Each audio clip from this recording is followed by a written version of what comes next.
diplomacy or capability of self-defense. Therefore, Indian troops were deployed there, and a lot of the Chinese were taken aback by the forward military presence of India in Bhutan.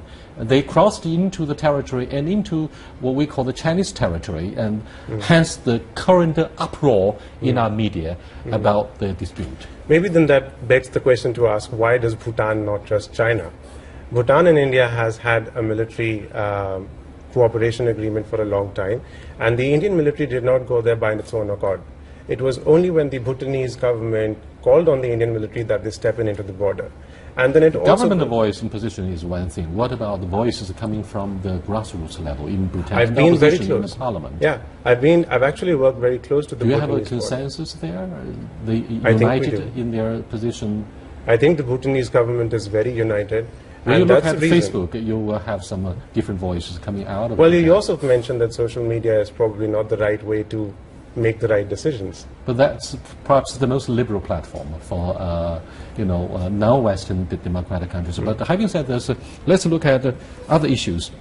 India is accused by some of the Chinese scholars of being a regional hegemony, in South Asia, bringing Nepal, Bangladesh, Sri Lanka, and then perhaps Myanmar under its security umbrella. There's a formidable Indian presence in all these small and weak neighboring countries, so to speak. And therefore, is it true that it is very difficult for China to penetrate into these areas with our investment? For example, the whims in the policy-making process in Sri Lanka about reconstruction of Hambantota, the deepwater port, really annoyed some of the Chinese. And our construction of a military base in Djibouti was also viewed by Indian elites as a threat to the Indian Ocean, which has somehow been taken as a backyard of India. So there's the accumulative perception on the Chinese side that India wants to control South Asia and perhaps the Indian Ocean. It's important to mention here that before you go on to the therefore part of the question, it's important to understand if it's right to call India a hegemon, and if India can put the same accusations on China. You mentioned the China-Pakistan economic corridor. It's probably one of the best cases of hegemony in South Asia, if you want to call it. There are 9 SEZs that China is going to come up with in CPEC, and not one of them has any Pakistani companies. Even the head of the State Bank of Pakistan has said that it would be really difficult for Pakistan to get back the loan that Chinese state-owned enterprises and Chinese banks are giving to Pakistan. And that would mean, like what happened in Hambantota, is that China essentially gaining control or military bases or lending out land and ports in Pakistan. So as far as India's relationship with its neighbors is concerned, it's based on a long history. And before India became a constitution, had a constitution and gained independence, there were all these princely states which were very closely connected to each other through culture as well as through people-to-people interactions. What do you think of the alleged regional ambition of India?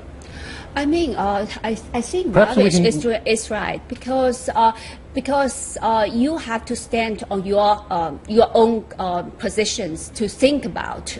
For Indian, they have their understandings of their positions and their rights in South Asia.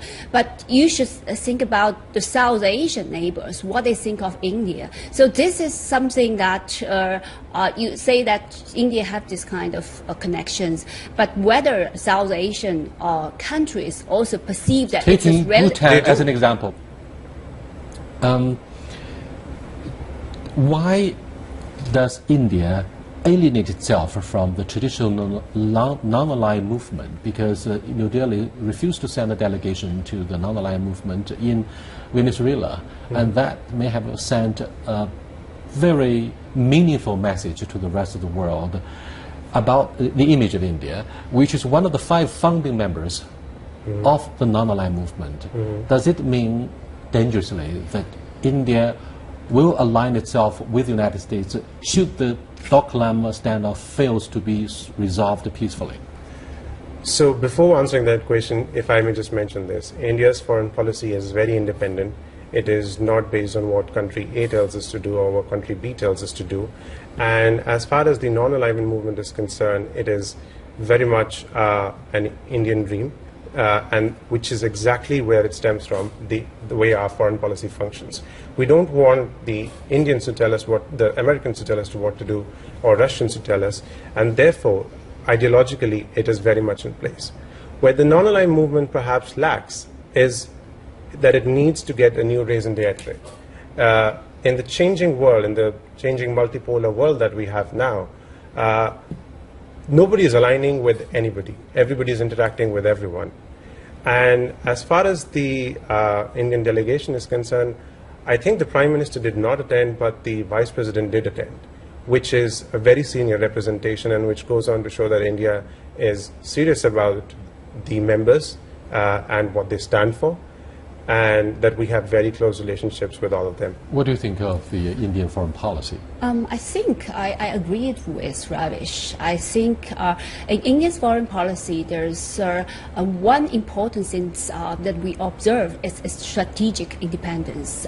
That means, although now currently maybe because of the China factor, that India feels to some extent this kind of strategic containment of feel threat because China have its impact or its influence in South Asia has increased. But I don't think that India will always follow the United States because this strategic independence. And there are lots of discussions in India about these things. Although now Modi's government shows that it's moved towards different direction, towards non-alignment movement. But this kind of thinking, strategic independence and non-aligned, has deep roots in Indian foreign policy. Perhaps this is an emerging hallmark of the Indian foreign policy to maintain strategic ambiguity, leaving a kind of a margin for your free maneuvers, depending on, for example, whether we're going to find a constructive solution to the Dhoklam standoff. Once a shot is to be fired, then quickly India will have to align itself with Japan and the United States. The two countries, I mean Tokyo and Washington, do deliver a security pact to lay the security corner, maintaining stability in Northeast Asia. Having said this, what do you think of the joint military maneuver in Malabar by the three navies? What kind of a message does it deliver? I think the maneuvers had nothing to do with the Dhoklam crisis. They happen almost every year, and they happen with not just India, US and Japan, but also with a few other countries. And just going to, in the rare scenario, a bullet was fired. I think India's military is strong enough and it has a strong presence in the area, and it's very efficient in combats in high altitudes because we train in the Himalayas, and it's efficient enough to not have to depend upon the US or Japan. And this is why India's foreign policy is independent of any other country. But having said that, I believe that this is a very, very rare case. I do not think that there's even a slight chance right now that this would convert into an armed conflict. Because from both sides, there is the understanding that India and China have too much to lose in case there's no winner for any war. There's no winner. The last video about the standoff was posted, unfortunately, on television channels, and therefore it became a major media event. So do you think we are held hostage by the age of social media? To some extent. And interestingly, that video was not even of the same place. It was an old video. And it just leads to tapping on a sense of vulnerabilities that exist on both sides of the border. Because India is vulnerable through the Siliguri corridor, and China is vulnerable in the Chumbi Valley. And so what social media does is it gives a platform to voices that make comments or lead to rise of emotions without complete knowledge of the facts of the case. Today, the focus of our discussion actually is about the competition between the elephant and the dragon. What do you think, first of all, Ravish, are the major obstacles for the two major economies to come to terms with each other and to address issues of common concern in a constructive manner? I think the challenge really is first to begin the communication process and to close the trust deficit, because the rise of China and India economically and politically would come with the rise of Asia as a whole. And to have these two countries sparring with each other would not really lead to the growth of Asia to an extent as it would if these two countries participate together. China is increasingly investing in India. Its investments in the last 2 years have almost quadrupled. Alipayment is said to account for 40% of the online payment in your country. That's a lot. That's a lot.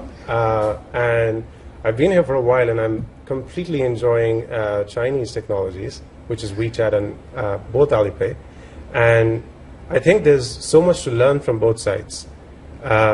India has a good, in fact, a quite efficient IT system. China has a really efficient manufacturing system in place.